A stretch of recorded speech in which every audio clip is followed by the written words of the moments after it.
Pour ce soir, le topo ne concerne pas directement la confirmation. La question de ce soir est: l'Église peut-elle se passer de la politique? Et cette question me vient d'une conversation que j'ai eue la semaine dernière en faisant mes courses. Je me suis retrouvé à bloquer la caisse pendant un certain temps parce que la dame, c'était les courses, on irait dans une pharmacie, mais on s'en fout, elle me dit ah, mais vous êtes prêtre? Je dis oui, je suis prêtre. Et elle avait l'air toute surprise qu'il existe encore des prêtres ou que jeunes ou relativement jeunes, on puisse encore devenir prêtre, s'engager dans cette voie. Alors elle m'explique que son mari, lui, n'est pas du tout croyant, n'est pas du tout pratiquant, qu'elle, c'est occasionnel, qu'elle n'a rien contre, qu'elle trouve ça plutôt sympathique, mais enfin, qu'elle était admirative de voir qu'on pouvait encore s'engager dans la voie de la prêtrise, dans la voie du sacerdoce. Et puis, la conversation tourne autour de l'engagement, et puis elle me dit, non mais, il y a une chose qui me gêne quand même dans l'Église, enfin, je suis très déçu quand même, après l'élection du pape, enfin, c'est de se rendre compte que tout ça c'est très politique, de se rendre compte que pour élire un pape, eh bien, il y a des gens qui se mettent en petits groupes, et puis ils essayent de faire élire leur candidat. Je lui explique que c'est la règle du jeu, c'est qu'a priori, si on doit élire un pape, il faut bien penser à un candidat, que lorsque vous avez 200, un peu plus de 200 électeurs, cardinaux électeurs, c'est logique qu'ils cherchent les uns les autres à savoir pour qui ils vont voter, que par conséquent ils se réunissent par affinité pour dire lui plus que tel autre est notre candidat, et ça c'est plutôt logique. Je disais par contre, si vous faites référence aux intrigues médiatiques, laissant à penser qu'on va plutôt faire passer le cardinal Ouellet, un Canadien, devant en fait un Africain, le cardinal Turkson, mais peut-être qu'en fait on va plutôt penser aux Philippins qui seraient en meilleure position. Si, parce que vous avez regardé la série Borgia, vous imaginez qu'en fait ils se mettent en petits groupes et qu'ils vont empoisonner le candidat adverse parce qu'ils veulent absolument que le leur passe, je lui dis ça, vous vous trompez parce que ça n'a rien à voir. Pour preuve, le jour où le pape a été élu, on a vu apparaître un mec au balcon auquel personne ne s'attendait. Et si vous l'avez regardé, le jour de l'élection, il y a eu un grand silence et les journalistes en bégayaient presque parce qu'ils se sont dit merde, c'est qui lui déjà? On s'y attendait pas. Ils avaient prévu plein d'autres noms, ils avaient préparé des photos, ils avaient préparé plein de fiches, mais voilà que c'est un type auquel on ne s'attendait pas qui arrive, le cardinal Bergoglio, actuel pape François. Et je disais donc à cette pharmacienne que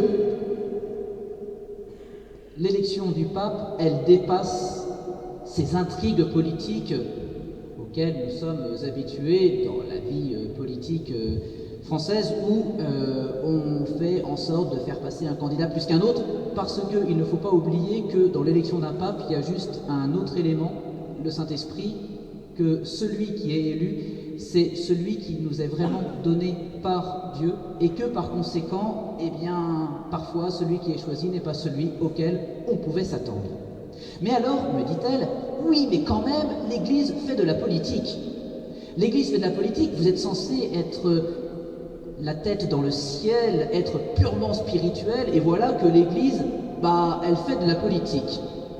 Oui, et c'est plutôt assez normal pour plusieurs raisons. La première, c'est que, faut pas oublier que le Vatican est un État, que le pape est aussi un chef d'État, et un chef d'État dont la mission est de protéger son peuple, est de protéger les chrétiens, répartis de par le monde.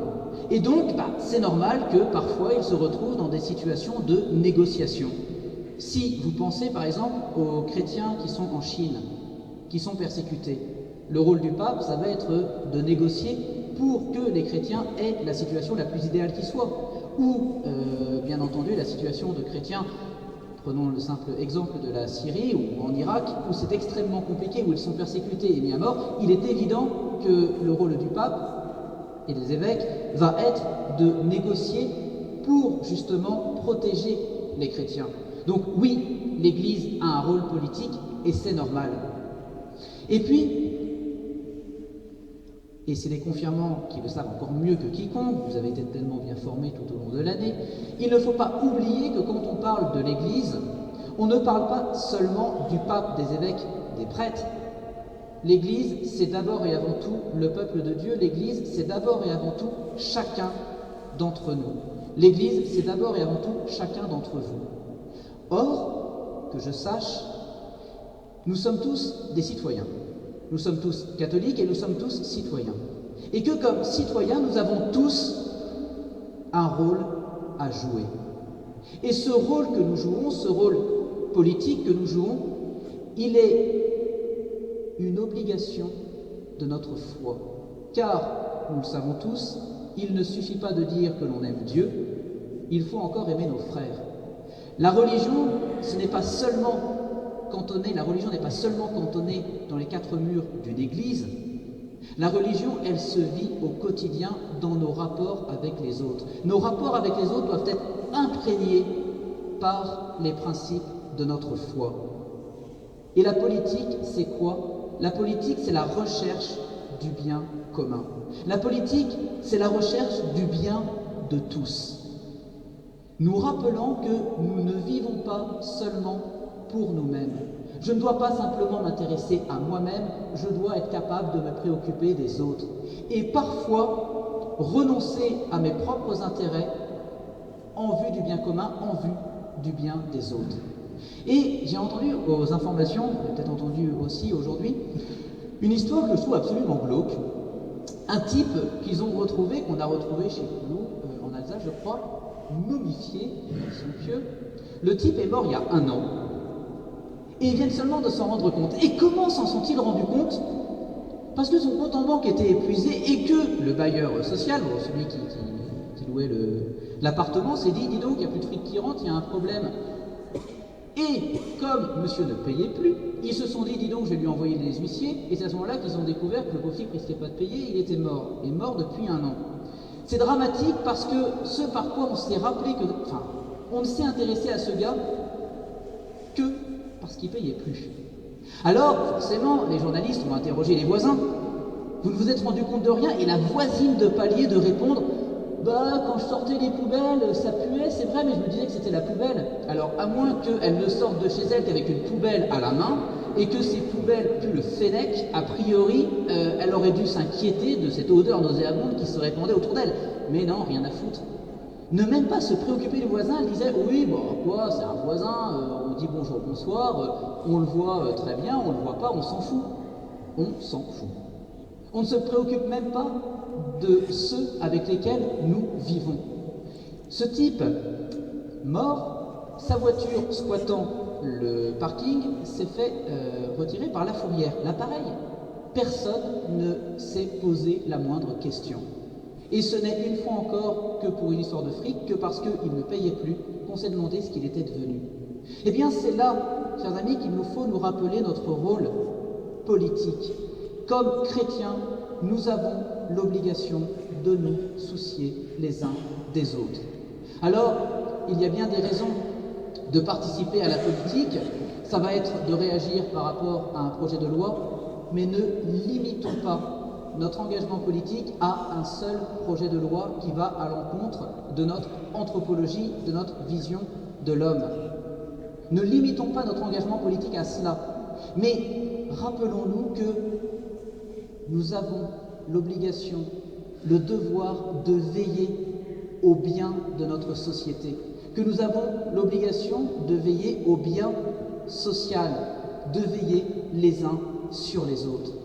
Et confirmer ou confirmant, que nous soyons confirmés ou pas encore, c'est notre obligation. Et précisément, parce que remplir ce rôle est chose difficile, alors nous avons besoin de cette force de Dieu qu'est le Saint-Esprit. Un don de force pour être capable de nous oublier nous-mêmes, pour être capable de nous arracher à nous-mêmes, pour être capable d'aller un peu au-devant des autres. Être capable, une fois encore, de s'asseoir sur nos propres intérêts, parce que l'intérêt supérieur domine, prime. L'intérêt de l'autre prime, domine. Et puis, ne l'oublions pas non plus, Jésus nous demande dans l'Évangile d'être innocents, purs comme des colombes, mais rusés comme des serpents. C'est-à-dire que, comme chrétiens, nous devons veiller à avoir le cœur pur, à avoir des intentions pures. que notre intérêt soit toujours pur. Mais le Christ nous demande d'être intelligent, d'être rusé. Et une fois encore, pour être capable de cela, nous avons besoin de Dieu. Demain, chers amis, vous allez être confirmés. Et puis pour les autres, vous l'avez déjà été. Et quand nous participons à une confirmation, c'est aussi pour nous un moyen de nous rappeler ce que nous avons reçu, la présence de Dieu, la force de Dieu. Mais n'oubliez pas non plus que Dieu propose, mais que l'homme dispose. C'est à nous de saisir cette main tendue de Dieu. Et que être confirmé n'est pas magique. L'Esprit Saint aura beau descendre en vous, l'Esprit Saint a beau être descendu en nous, l'Esprit Saint a beau nous avoir été donné le don de force, d'intelligence, de science, de sagesse, de conseil, de piété et de crainte de Dieu. Tout cela, ça a pu nous être donné pour en vivre. Il nous faut encore prier et prier au quotidien. Chaque jour, demandons à l'Esprit Saint de venir en nous pour éclairer notre cœur, pour savoir ce que nous devons faire. Demandons chaque jour à l'Esprit Saint de nous montrer la route à suivre et demandons-lui chaque jour le courage d'y aller, le courage de nous élancer, le courage de nous prendre en main et le courage de nous soucier des autres.